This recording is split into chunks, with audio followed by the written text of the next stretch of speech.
우리 신앙이라고 하는 것은 절기 신앙이 있어요. 절기는 하나님이 우리들의 이 생명을 위해서 어떻게 일을 하셨는지를 기억하는 그리고 그것이 매년 그 날만 그 날이 되면은 그 날에 주어지는 하나님의 일하심을 기억하는 것을 절기 신앙이라고 얘기합니다. 오늘 6월절을 맞이해서 주님이 말씀하세요. 6월절은 원래 이 모세로부터 이스라엘 백성들이 애굽에서 나온 것을 기념하는 절기죠. 그 주님이 그 6월절을 말씀하시면서 6월절 내에 인자가 십자가에 못 박히기 위하여 팔리리라 이렇게 예언하세요. 근데 원래 6월절이라고 하는 정신은 하나님의 은혜를 기억하는 절기입니다. 다시 말해서 예수님이 이 6월절에 이 어린 양의 모습으로 우리 가운데 오셔서 하나님의 일을 감당하시는 것이 아니라 원래 모세의 6월절은 하나님이 어떻게 이스라엘 백성들을 그 죄에서 구원하시고 그 노예에서 어떻게 해방시키셨는지 그것을 기억하는 것이죠. 그런데 그것이 오늘 주님은 그 6월절에 희생, 하나님의 희생을 또는 하나님의 은혜를 본인이 그것을 완성하시기 위해서 이 땅에 오신 거죠. 그래서 모세의 그 어린 양의 피에 6월절을 본인의 죽음과 맞바꾸시면서 그 6월절의 진정한 절기를 완성하기 하러 오셨다 이렇게 말씀하고 있는 겁니다. 6월절이라는 게 패스오버거든요. 죽음이 넘어간 거고요. 하나님의 심판이 넘어간 거고요. 그리고 그 장자의 죽음이 넘어간 거잖아요. 그런데 오늘 그 모든 것을 넘기시는 그 은혜가 오늘 예수님이 그걸 통해서 마침표를 찍으실 거다 이렇게 말씀하고 있습니다. 그런데 그거를 6월절을 기억하는 것은 그런 의미에서 하나님의 은혜와 사랑과 그리고 하나님의 이 심판을 기억하는 것이 6월절인 거죠. 그런데 오늘 이 3절에 있는 말씀에 보니까 그때에 이렇게 돼 있어요. 6월절을 앞두고 있는 그 절기 앞에 대제사장들과 백성의 장로들이 가야바라는 대제사장의 관정에 모여 예수를 흉계로 잡아 죽이려고 의논하되 말하기를 밀란이 날까 하노니 명절에는 하지 말자 하더라 이렇게 얘기하고 있습니다. 흉계 죽이려고 그리고 밀란이 날까 하노니 이렇게 얘기하고 있어요. 이게 다 뭐냐면 이 절기를 지내면서 절기가 그냥 하나의 날로서의 이 절기가 된 거죠. 그 절기에 있는 정신 또는 그 절기에 가지고 있는 믿음은 다 까먹고 이들은 그 속에서 어떻게 흉계를 꾸며가지고 죽이려고 의논하고 그리고 밀란이라고 하는 사람들의 가지고 있는 마음에 대해서 관심이 있습니다. 원래 6월절은 하나님의 은혜와 그 하나님의 심판을 우리가 기억하고 살아야 되는 건데 이 사람들은 그 절기라고 하는 것을 잊어버리고 다시 말해서 절기의 신앙을 잊어버리고 그 안에서 인간적인 생각들을 하고 있는 거죠. 그것도 뭐 하고 있냐면 어떻게 잡아서 죽이려고 흉계를 꾸미고 또 사람들의 민심을 바라보고 있는 겁니다. 25장에서 계속해서 뭘 얘기하고 있었냐면 천국은 마음의 준비와 그 마음에서 뭔가 남기는 삶이고 그 안에서 지극히 작은 자를 향한 마음이 있어야 된다 이렇게 얘기를 했는데 이들은 그 절기라고 하는 하나님을 바라보면서 하나님의 것을 기억하라고 하는 그 시간 속에서도 어떻게 하면은 한 사람을 죽이고 어떻게 하면 그 사람을 속임수로 꾸며가지고 이 자신의 욕망과 자신의 욕심을 채우려고 할까 이것을 생각하고 있다는 거죠. 그러니까 그들의 마음이 이미 천국이 아닌 거고요. 그들의 마음이 지옥과 같은 그런 마음을 이야기하고 있습니다. 그러면서 6절부터 13절까지 완전히 이 반대되는 사람의 행동을 우리에게 소개시켜 주고 있습니다. 예수님이 베다니 나병 환자 시몬의 집에 계실 때 한 여자가 매우 귀한 향유 한 옥합을 가지고 나와서 식사하시는 예수의 머리에 부으니 그 예수님의 이 어떻게 보면은 죽음을 준비하는 자기는 생각하지도 않았지만 그 죽음을 준비하는 그 하나의 상징으로서 예수님한테 그 향유를 부어주고 있는 거죠. 그리고 그것에 대해서 이 제자들의 반응은 분개하고 있다고 그랬어요. 그리고 왜 이렇게 허비하느냐 이렇게 얘기합니다. 다른 복음서에 얘기하면은 그게 한 300데나리온이라고 얘기하는데 노동자들의 1년 월급과 맞먹을 수 있는 대단히 큰 돈이라고 얘기하고 있죠. 그러니까 제자들이 가지고 있는 이 생각은 왜 그렇게 그런 것들을 허비하느냐, 낭비하느냐라고 쏘아붙이고 있습니다. 거기다가 그들이 가지고 있는 생각은 지극히 인간적인 생각을 하고 어떻게 보면은 가장 합리적인 생각을 하고 있는 거죠. 그게 뭐냐면 9절에 가난한 자들에게 줄 수 있었겠도다 이렇게 얘기하고 있습니다. 그거 그렇게 한 번에 다 낭비할 필요 없이 그거를 가지고 가난한 사람을 도와주면 더 좋았을 텐데 이렇게 얘기하고 있는 거죠.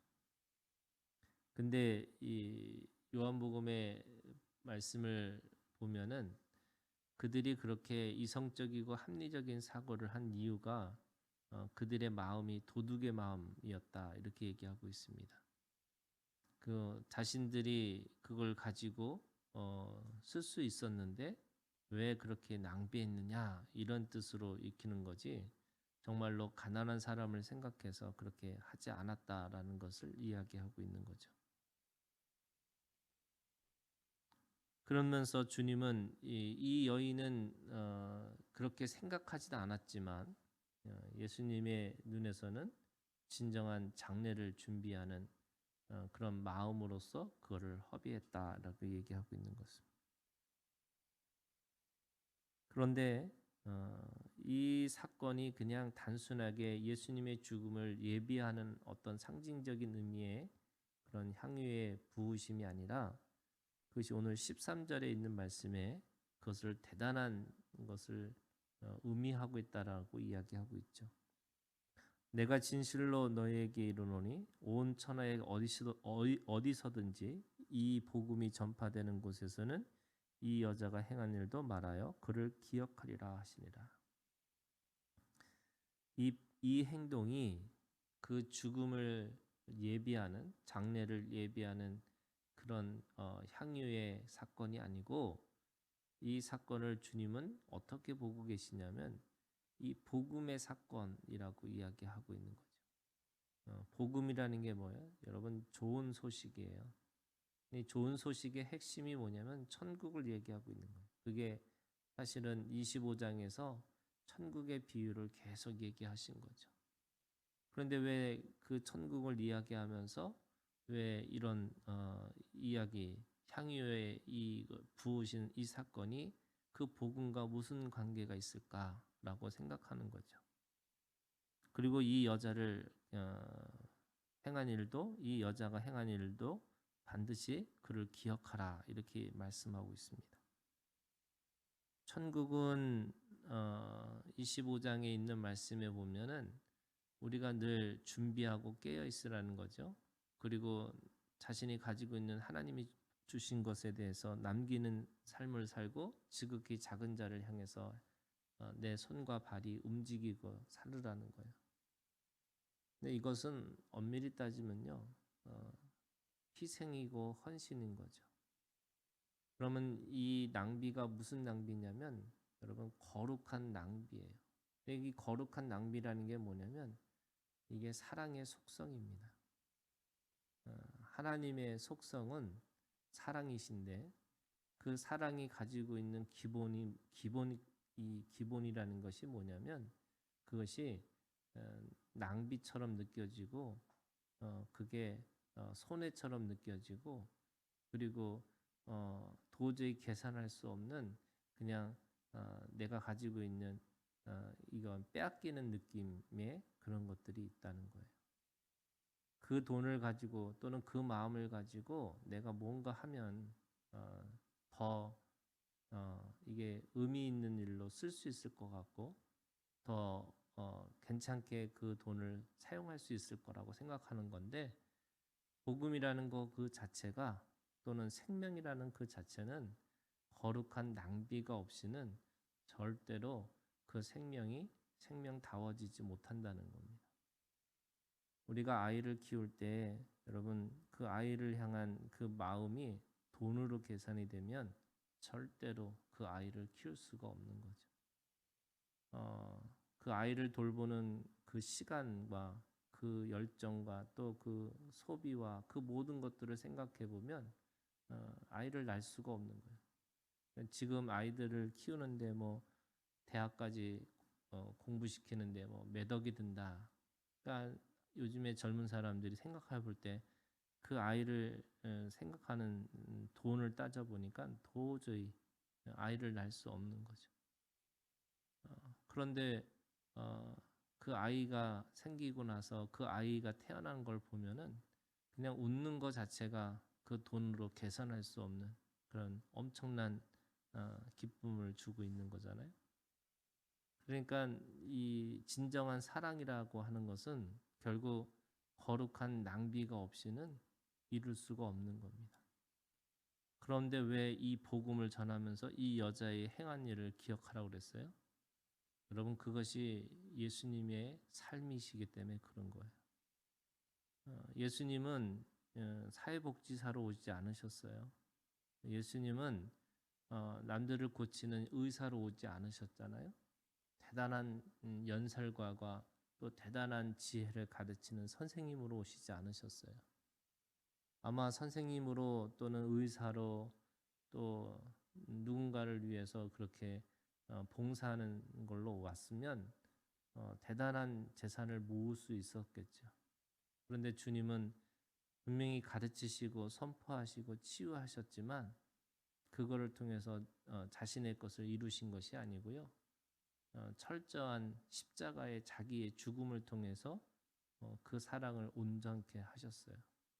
그것이 뭐냐면 거룩한 낭비입니다. 거룩한 자신의 희생이고 헌신인 거예요. 결국 사랑이라는 것은 내가 사랑해 이 말이 가장 쉬운 말이지만 가장 어려운 말인 거예요. 그게 뭐냐면 시간과 물질과 그 모든 것들을 내가 계산하지 않고 또 계량하지 않고 계수하지 않고 그냥 낭비하겠다 이런 뜻의 의미가 있습니다. 그러니까 사람들이 이 자본주의 사회에서는 또 그 당시에도 마찬가지지만 자기의 욕심과 욕망과 또 다른 사람하고 비교해 보면 절대로 낭비하는 삶이라는 것은 어리석은 삶이에요. 그런데 복음이라고 하는 이 좋은 소식, 바로 천국을 말하고 사랑을 말하고 생명을 말하는 그곳에는 거룩한 낭비가 있을 수밖에 없다는 거예요. 그래서 그 거룩한 낭비를 통해서만이 사랑다워지는 거고 그 거룩한 낭비를 통해서만이 누군가에게 기꺼이 좋은 소식을 전할 수 있는 사람들이 된다는 거죠. 거기에 한 사람 또 있어요. 14절에 있는 말씀에 보면 12 중에 하나인 가룟 유다 하는 자가 대제사장에게 가서 말하되 내가 예수를 너에게 넘겨주리니 얼마나 주려느냐 이렇게 얘기하고 있습니다. 이 사람은 거꾸로 은 30을 가지고 자기에게 영원한 생명을 전해준 또는 진리를 전해주신 예수님을 팔려고 하는 거죠. 누구는 이 300데나리온을 가지고 거룩한 낭비를 하고 있는 반면에 누구는 은 30을 가지고 끝까지 계산해 가지고 그것을 통해서 뭔가 자신의 이 가지고 있는 이 욕심을 또는 자신의 의도로 행하지 않았던 예수님을 팔려고 하고 있는 거죠. 이 은 30이라는 것은 핏값이라고 그래요. 이 핏값이라고 하는 것이 뭐냐면 누군가를 희생시켜서 또 누군가의 이거를 피눈물 나게 해가지고 얻어지는 이 돈을 이야기하고 있는 거죠. 누구는요, 그 피눈물 나게 해서 그 조금이라도 자기 거를 계산해서 얻으려고 하는 인생이 있는 거고요. 또 하나님을 기억하라고 하는 그 절기 속에서도 누군가는 자기 것을 추구하려고 늘 자기 것을 보호하려고 그 안에서도 모의를 하고 또 그 모의하는 것뿐만 아니라 속임수를 써가면서도 그 속에서도 누군가를 죽이려고 하고 있는 것. 그런데 또 그 와중에서도 기꺼이 자신의 것을 희생하고 헌신하는 사람들이 있었다는 거예요. 오늘 우리가 주님 안에서 이 대제사장과 백성의 장로들이 있고요. 또 그렇게 자신의 것을 내어준 한 여인의 모습이 있고요. 또 제자 중에 그 자신의 조금이라도 손해보지 않으려고 하는 그래서 은 30을 얻어서 자신의 스승을 자신의 이 생각을 관철시키려고 하는 이 제자가 있는 것이 사실은 다 우리 마음에 있는 거예요. 다른 사람들이 아니고요. 내 마음에 그런 마음들이 있는 거죠. 희생하고 싶지 않고 헌신하지 않고 또 희생하고 헌신했더니 얻어지는 것이 없다고 생각하니까 그 안에서도 더 계산하고 살려고 노력하는 거죠. 그러니까 더 인색하고 더 사람들에게 생각하면서 주려고 하고 또 그러다 보니까 하나 더 나가서는 누군가를 모의하고 죽이려고 하는 그 마음까지 자라나는 거죠. 예수님은 오늘 이 거룩한 낭비가 없는 인생은 결국 사랑이 없는 인생으로 살 수밖에 없고 하나님의 은혜를 기억하지 못하는 자들의 모습이라고 우리에게 말씀하고 있습니다. 오늘 이 말씀을 가지고 우리 마음 가운데 거룩한 낭비를 하겠노라고 그렇게 살겠노라고 다시 한번 결단하는 우리 하루가 되기를 주님의 이름으로 축원합니다. 우리 주기도문으로 마치겠습니다. 하늘에 계신 우리 아버지여 이름이 거룩히 여김을 받으시오며 나라가